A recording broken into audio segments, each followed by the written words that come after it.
Gordon Allport, filosof Amerika, alumni Harvard, profesor Harvard. Bapaknya dokter, ibunya ibu rumah tangga yang religius, Protestan. Kegemarannya sejak kecil filsafat. Makanya kita bawa ke ngaji filsafat, ya tidak apa-apa, wong dia memang kegemarannya filsafat, meskipun nanti mengikuti jejak kakaknya. Allport ini tipenya orang pinter. Jadi dia sibuk terus dengan pikiran-pikirannya sampai kehidupan sosialnya agak terbengkalai. Dia ini soliter. Soliter itu suka menyendiri, sibuk dengan pikirannya. Saya tidak tahu teman-teman ada tidak yang punya tipe semacam ini.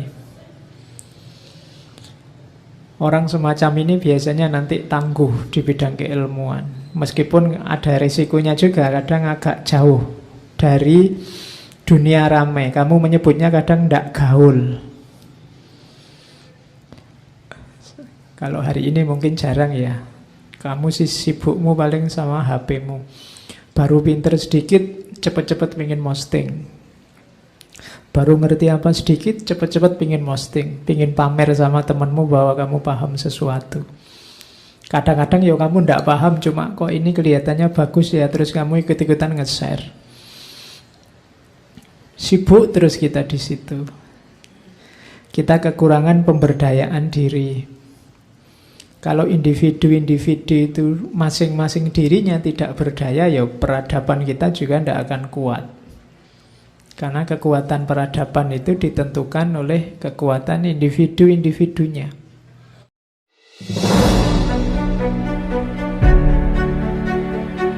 Allport nulis khusus tentang prejudice. Prejudice itu prasangka.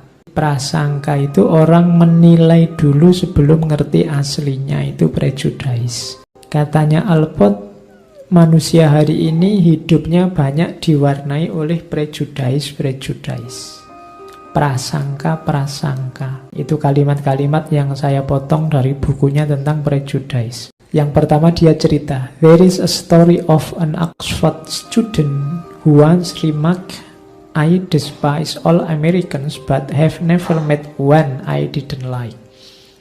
Jadi katanya Allport, satu ketika saya pernah ketemu seorang mahasiswa Oxford yang bilang, aku benci semua orang Amerika, tapi aku tidak pernah ketemu orang Amerika sebenarnya. Ini prejudice namanya. Kamu tidak pernah ketemu orangnya, tidak pernah kontak dengan mereka, tapi kamu sudah benci duluan. Ini namanya prasangka atau prejudice. Ini sering jadi sumber masalah di dunia ini. Pokoknya orang Amerika mesti jelek. Pokoknya orang ini mesti kasar. Pokoknya orang itu mesti rusak. Pokoknya kalau orang Arab itu mesti begini. Pokoknya kalau orang Cina itu mesti begini. Itu namanya prejudice. Ini sumber masalah. Bahkan itu kan mahasiswa Oxford lagi bisa punya sikap begitu. Membenci, tapi sebenarnya dia tidak pernah ketemu, tidak pernah kenal dengan yang dibenci. Itu namanya prasangka. Jalan keluarnya gimana? Ya disadari saja bahwa kita kadang-kadang punya prejudice. People who are aware of and ashamed of their prejudice are well on the road to eliminating them. Jadi orang-orang yang sadar bahwa dia punya prejudice atau malu bahwa dia punya prejudice, itu dia berada di jalur yang benar untuk membersihkan prejudice. Kita sama-sama manusianya, sama-sama di kelompok kita ada yang baik, ada yang jelek. Di kelompok yang kita benci ada yang jelek, tapi pasti ada juga yang baik. Kayak teorinya Allport tadi kan, manusia tidak bisa diseragamkan, setiap pribadi unik. Mungkin kamu tidak suka sama orang tertentu dari kelompok tertentu, tapi mungkin yang tidak suka orangnya itu, orang lain mungkin kamu suka. Karena dia punya kebaikan-kebaikan. Jadi jangan digeneralisir. Terus kadang-kadang juga kita punya prejudice itu bukan karena kita benci ke kelompok yang sana, tapi kita terlalu nyaman dengan kelompok kita. Nah, ini analisisnya Alport. Kadang-kadang bukan karena kita punya class prejudice, kita tidak suka dengan kelas tertentu, tapi karena kita terlalu nyaman dan terlalu kerasan dengan kelas kita sendiri. Normally there are plenty of people of our own class or race or religion to play, to live, to eat with, and to marry. Jadi kita ini terlalu terikat, terlalu mengakar, terlalu kerasan di kelompok kita, sehingga kita nganggap bahwa satu-satunya yang baik, benar, dan cocok adalah kelompok kita. Sehingga kelompok lain pasti kebalikannya. Tidak baik, tidak benar, dan tidak cocok untuk kita. Padahal kita belum membaca apa-apa tentang mereka.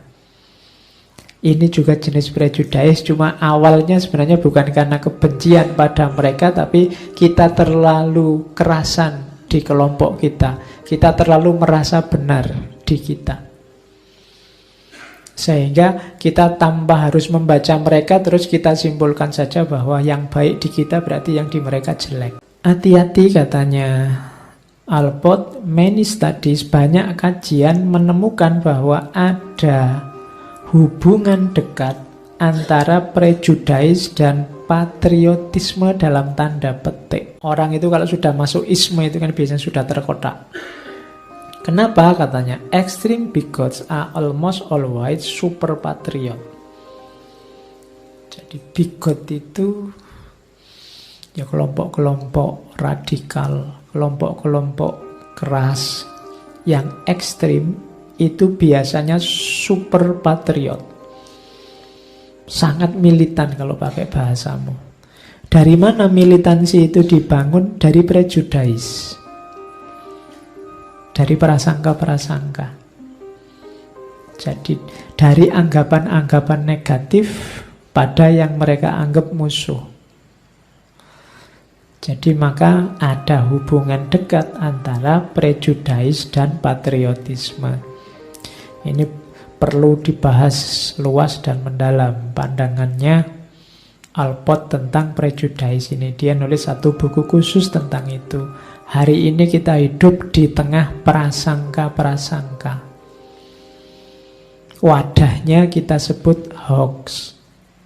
Yang itu kan tiap hari beredar di mana-mana. Dari mana hoax itu mendapatkan kekuatan? Dari prasangka. Kenapa kok hoax dari kubu musuhmu selalu kamu anggap salah, sementara yang dari kubumu selalu kamu anggap benar? Karena isi kepalamu isinya prasangka-prasangka bahwa musuhmu selalu salah dan jelek dan kelompokmu selalu baik dan benar. Itulah yang hari ini lestari. Hari ini hidup di mana-mana. Kenapa kok susah sekali?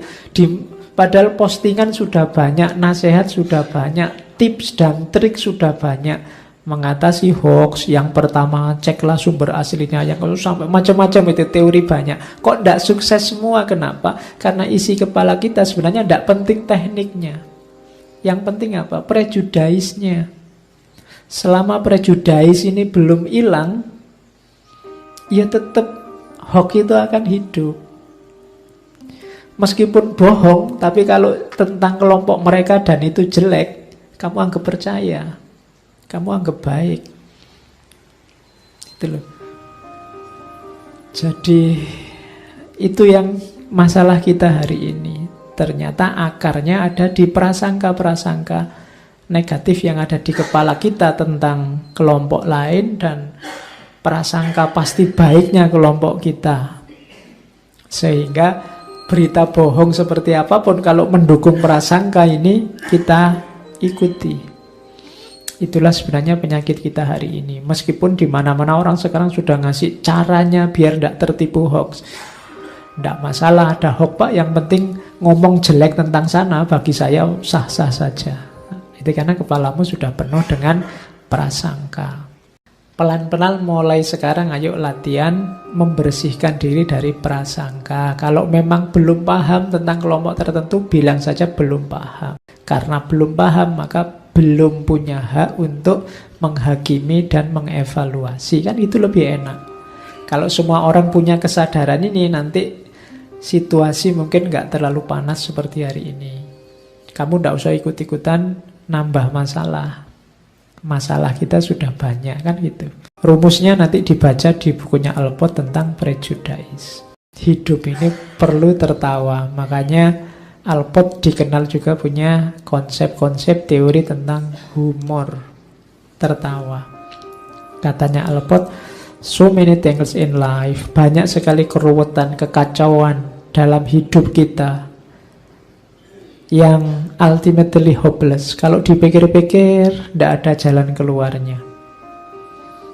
Gimana yang ngatasi kerumitan hidup ini, kekacauan hidup ini? Kalau kita mikir sendiri rasanya susah jalan keluarnya. Presidennya siapa saja, apa ya jaminan?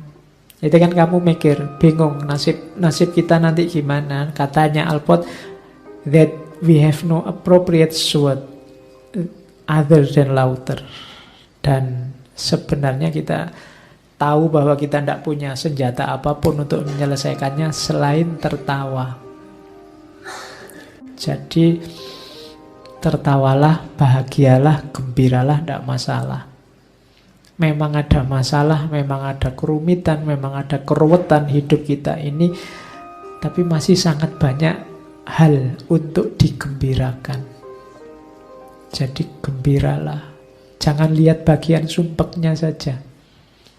Atau seandainya kalian lihat bagian sumpeknya saja, ketawakanlah. Apa bahasa Indonesianya ketawakanlah itu? Ketawailah. Tertawakan dirimu yang begitu lemahnya dirimu, tidak bisa menyelesaikan masalah. Begitu konyolnya dirimu, oleh hal-hal kecil saja kamu bisa tawuran. Begitu lucunya dirimu yang rame untuk hal-hal yang tidak substansial. Kalau kamu sudah bisa tertawa atas masalahmu, itu masalahnya sudah hilang separuh.